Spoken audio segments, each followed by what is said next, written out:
सुंदरवन की नदियां सफेद पत्थरों के बिछौने बन चुकी थी। तभी अचानक आधी रात को एक धमाका हुआ। कोई बम नहीं, बल्कि रोशनी का धमाका। जंगल के ठीक बीचों बीच एक विशालकाय आम प्रकट हुआ, जो किसी महल जितना बड़ा था। उसकी त्वचा से नीली और सुनहरी किरणें फूट रही थी। रानो चिड़िया ने जैसे ही उस आम को छुआ, उसे भीतर से हजारों झरनों के बहने की आवाज आई। तभी पीछे से एक कर्कश आवाज गूंजी। पीछे हट जा रानो, इस पर चोंच मारी तो सीधा परलोक से धारेगी। कालू कौवा अपनी पत्नी गोरी के साथ उस चमकते आम के पास उतरा। गोरी की आंखें लालच से चमक रही थी। हटो हटो, ए रानो, साइड हो जा। ये आम मेरे दादाजी ने मरते वक्त मुझे वसीयत में दिया था। देख रही है गोरी, इतना बड़ा आम। अगर इसे हम कब्जा लें तो पूरे साल हमें पानी के लिए तरसना नहीं पड़ेगा। वसीयत? कालू भाई, ये जादुई आम है। देखो इसकी रोशनी। ये हमारे सूखे जंगल को बचाने आया है, तुम्हारी भूख मिटाने नहीं। अरे वाह जी, इतना बड़ा आम! इसमें तो इतना जूस है कि हम इसे बोतलों में भर भर के पड़ोसी जंगल के कौवों को बेचेंगे। हम करोड़पति बन जाएंगे। भाभी, आप क्या कह रही है? ये आम कोई फल नहीं, ये तो कुदरत का करिश्मा है। इसके जादुई रस में वो शक्ति है जो इस सूखे को खत्म कर सकती है। हमें इसे पूरे जंगल में बांटना होगा। बांटना? पागल हो गई है क्या? मुफ्त में तो मैं किसी को अपनी बीट भी ना दूं। ये तो फिर भी जादुई जूस है। रानो, देख तू छोटी है, दिमाग भी छोटा है। जा यहाँ से, वरना इस आम के छिलके में लपेट के पार्सल कर दूंगा तुझे। कालू भाई, लालच बुरा है। अगर बारिश नहीं हुई तो ये रस भी सूख जाएगा। अरे जा जा, बड़ी आई प्रोफेसर। कालू जी सुनिए, आप पहरा दीजिए, मैं जाकर कांटेदार झाड़ियाँ लाती हूँ। इस आम के चारों तरफ बाड़ लगा देंगे, नो एंट्री।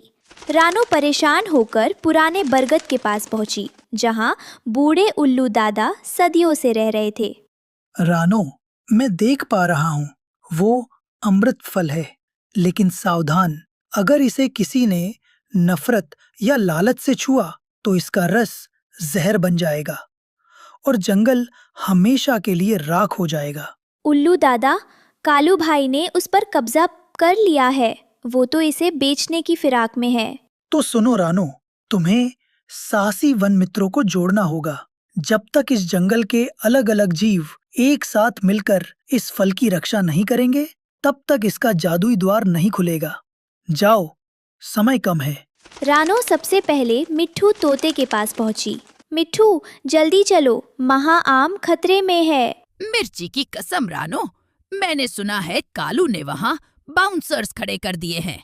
पर डरो मत, मेरी चोंच तलवार से कम नहीं। फिर वे जग्गू बंदर और टुनटुनी चिड़िया को लेने पहुंचे। जग्गू एक सूखे पेड़ पर सुस्त पड़ा था। अरे रानो, शरीर में जान ही नहीं है, पानी मिले तो चलो। जग्गू, उसी आम के अंदर पानी का समंदर है। अगर आज हिम्मत दिखाई तो कल पूरे जंगल में हरियाली होगी।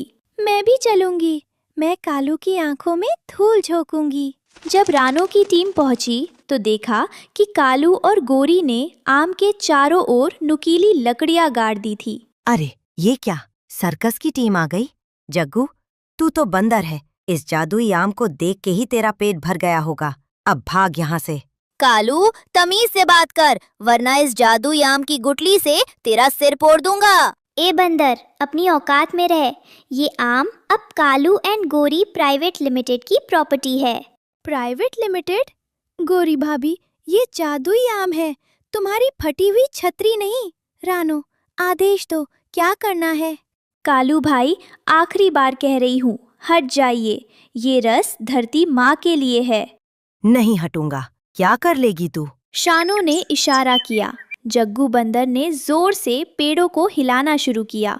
टुनटुनी और रानो ने कालू और गोरी के सिर पर गोता लगाना शुरू किया। ओए, मेरी आँख! गोरी, ये चिड़िया तो सुई की तरह चुभ रही हैं। बचाओ, ये मिट्ठू मेरी पूंछ काट रहा है। हटो यहाँ से, ये आम ही मनहूस है। तभी अचानक आम से एक डरावनी गूंज निकली। उसका रंग सुनहरा से काला होने लगा। रुको, लड़ना बंद करो, आम का रस जहर बन रहा है। रानो, सबको साथ लाओ। रानो ने तुरंत युद्ध रोका।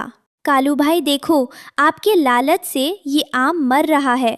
अगर ये मर गया तो हम सब भी प्यास से मर जाएं। कालू ने मुरझाते हुए जंगल और अपनी प्यासी पत्नी को देखा। उसका दिल पसीज गया। नहीं रानो, मुझे माफ कर दे। मुझे ये जूस नहीं, बस पानी चाहिए। हम सब मिलकर क्या करें? रानो ने सबको एक घेरा बनाने को कहा।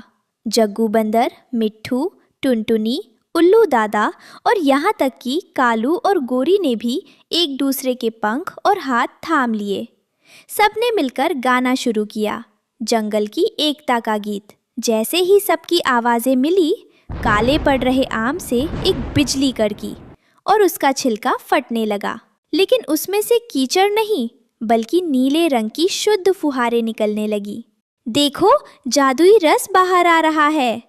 वो रस आम की चोटी से फव्वारे की तरह निकला और आसमान की ओर गया। देखते ही देखते तपते हुए सूरज को काले बादलों ने ढक लिया। बारिश! रानो, देखो बारिश हो रही है। सुंदर वन में सालों बाद बारिश हुई। मिट्ठू झूम उठा, जग्गू कीचड़ में फिसलने लगा। कालू और गोरी भी अपनी सारी अकड़ भूलकर बारिश का आनंद लेने लगे। रानो, तूने आज मेरी आंखें खोल दी। अकेले खाने में वो मजा कहाँ जो सबके साथ भीगने में है। हाँ रानो, अब से मैं अपनी चोंच सिर्फ गाना गाने के लिए खोलूंगी, लड़ने के लिए नहीं। ये जीत मेरी नहीं दोस्तों, ये हम सब की एकता की जीत है। जब रानो की टीम और कालू गोरी मिलकर आम की रक्षा कर रहे थे, तभी झाड़ियों से दो जलती हुई पीली आंखें दिखाई दी। वो बिल्लू बिल्ला था, जो अपनी खूंखार मूंछों को ताव देते हुए बाहर निकला। वाह, क्या बात है! चिड़िया, बंदर और कौवे सब एक ही थाली में। और ये क्या, इतना बड़ा आम! मुझे लगा यहाँ मुर्गियों की दावत चल रही है, पर यहाँ तो सोने का अंडा, मेरा मतलब है सोने का आम मिला है। बिल्लू भाई रुक जाओ, ये आम कोई खिलौना नहीं है। ये पूरे जंगल की प्यास बुझाने के लिए है। पीछे हट जाओ। ऐ छोटी चिड़िया, तू मुझे सिखाएगी? इस आम के रस से मैं अपनी ताकत बढ़ाऊंगा और फिर पूरे सुंदर वन पर मेरा राज होगा। हटो सामने से, वरना आज नाश्ते में ताजा पंख चबाऊंगा। बिल्लू ने एक जोरदार छलांग लगाई और अपने नुकीले पंजे आम की सुनहरी दीवार पर गड़ाने की कोशिश की। जैसे ही बिल्लू के पंजे आम को लगे, पूरे आम से एक गहरी और गूंजती हुई आवाज आई। आम की सुनहरी त्वचा थरथराने लगी। सावधान शिकारी, मैं केवल प्रेम की भाषा समझता हूँ। जिसके दिल में खंजर है, उसके लिए मैं पत्थर हूँ। बिल्लू बिल्ला हवा में ही जम गया। आम से नीली बिजली की एक हल्की लहर निकली और बिल्लू को जोर का झटका लगा। अయ్यो, मेरी मूंछें जल गईं। ये कैसा फल है जो पलटकर जवाब देता है? अरे बिल्लू भाई, बिजली का बिल भरने की आदत डाल लो। ये आम हाई वोल्टेज है। रानो, साहसी बेटी, इस लालची शिकारी को बता दो कि इस घर में वही प्रवेश कर सकता है जो दूसरों के लिए रोना जानता हो। बिल्लू, यदि तूने एक भी कदम आगे बढ़ाया तो तू इस जंगल का सबसे कमजोर प्राणी बन जाएगा। बिल्लू बिल्ला डर के मारे कांपने लगा। माफ करना महाराज, मुझे नहीं पता था कि आप बोलने वाले आम हैं। मैं तो बस कसरत कर रहा था। और वो दुम दबाकर झाड़ियों में गायब हो गया। देखा, बुराई कितनी भी बड़ी हो, सच्चाई की एक आवाज ही काफी है। समय आ गया है बच्चों, आम ने खुद को सुरक्षित कर लिया है। अब इसकी शक्तियों को जगाने के लिए तुम सबको एक होना होगा। रानो, जग्गू, मिट्ठू, टुनटुनी और अब कालू गोरी ने भी एक दूसरे का पंख थाम लिया। तुम्हारी एकता ही मेरी चाबी है। अब मांगो, क्या मांगते हो? हमें अपने लिए कुछ नहीं चाहिए, बस हमारे जंगल की प्यास बुझा दो। जैसे ही रानो ने ये कहा, आम का ऊपरी हिस्सा किसी खिड़की की तरह खुला और उसमें से ठंडी मीठी फुहारें निकलने लगी। आसमान में बादल उमड़ने लगे और देखते ही देखते जादुई रस बारिश बनकर गिरने लगा। जी सुनिए, ये बारिश तो शहद जैसी मीठी है। सच कह रही है गोरी, आज समझ आया जो मजा